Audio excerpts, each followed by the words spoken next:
Materi yang kedua, hakikat manusia dan pendidikan.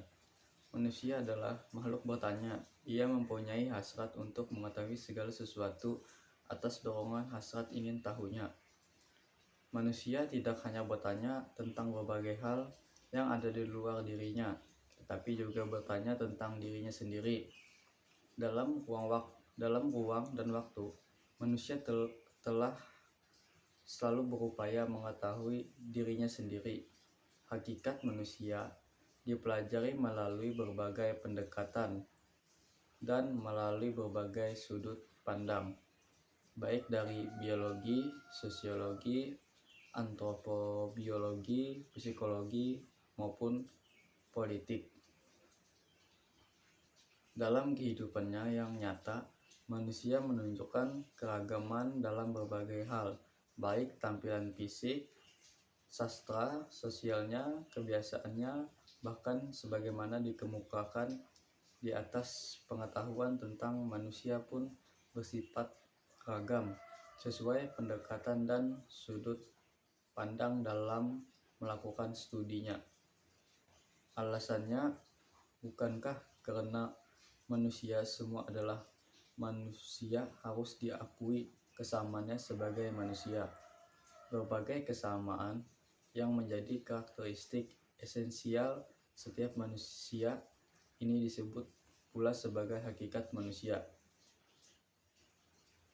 Sebab dengan karakteristik esensialnya, itulah manusia mempunyai martabat khusus sebagai manusia yang berbeda dari yang lainnya.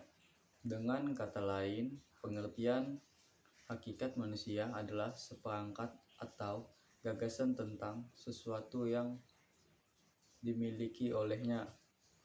Manusia memiliki karakteristik khas yang memiliki sesuatu martabat khusus. Dan adapun aspek-aspek hakikat manusia, antara lain berkenaan dengan asal-usul. Contohnya, manusia sebagai makhluk Tuhan.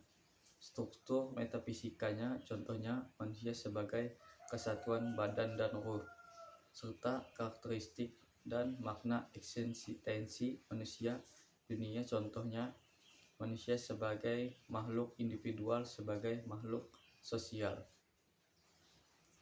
Adapun hakikat manusia juga dikatakan sebagai gagasan atau konsep yang manusia dan eksistensinya di dunia. Eksistensinya berhubungan dengan masa lalunya untuk menjangkau masa depan untuk mencapai dalam hidupnya. Manusia berada dalam perjalanan hidup, perkembangan dan pengembangan diri. Namun manusia di sini belum mewujudkan dirinya sebagai manusia. Pendidikan pada dasarnya adalah upaya untuk memanusiakan manusianya. Manusia sudah dibekali sebagai potensi untuk mampu menjadi manusia.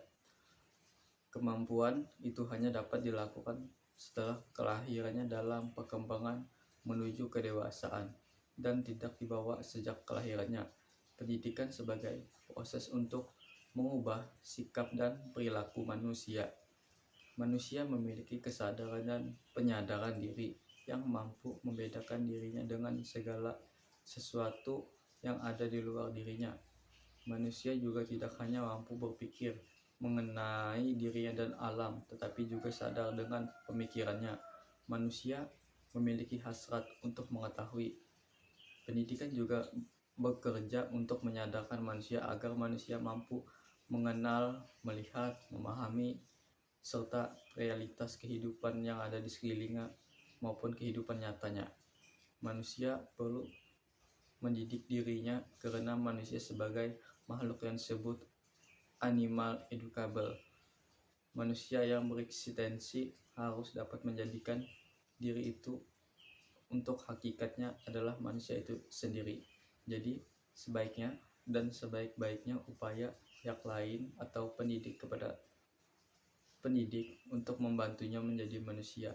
Tapi jika peserta didiknya tidak ingin mendidik dirinya sendiri, maka upaya bantuan tersebut tidak akan berkontribusi bagi kemungkinan manusia tadi untuk menjadi manusia. Manusia memiliki hasrat serta pendidikan yang tinggi untuk mengetahui kesadarannya. manusia agar mampu mengenal, melihat, dan memahami realitas kehidupan yang ada di sekitarnya.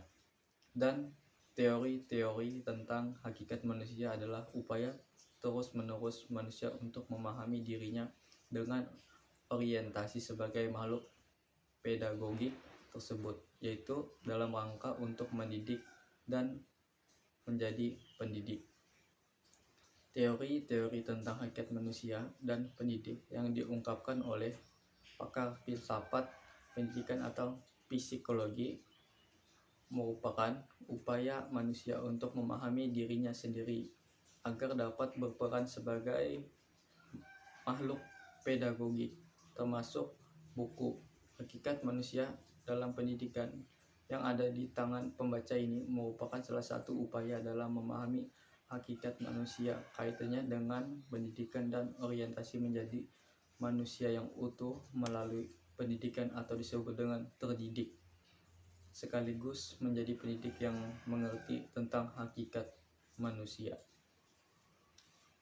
Dan juga manusia sebagai sesosok sentral di alam dunia yang memiliki berbagai potensi seperti potensi intelektual, rasa, karsa, karya, dan religi.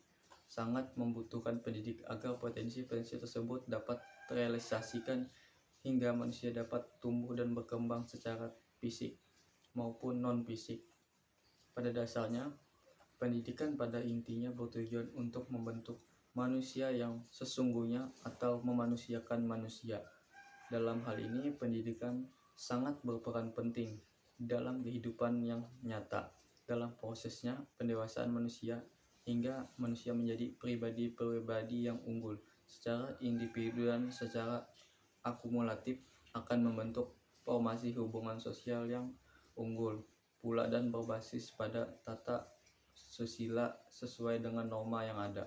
Jadi antara manusia dan pendidikan adalah dua hal yang tidak bisa dipisahkan. Manusia adalah objek dari pendidikan dan pendidikan yang dilakukan adalah untuk manusia. Belajar tentang hakikat manusia akan menyempurnakan pendidikan dan belajar tentang hakikat pendidikan akan menyempurnakan manusia.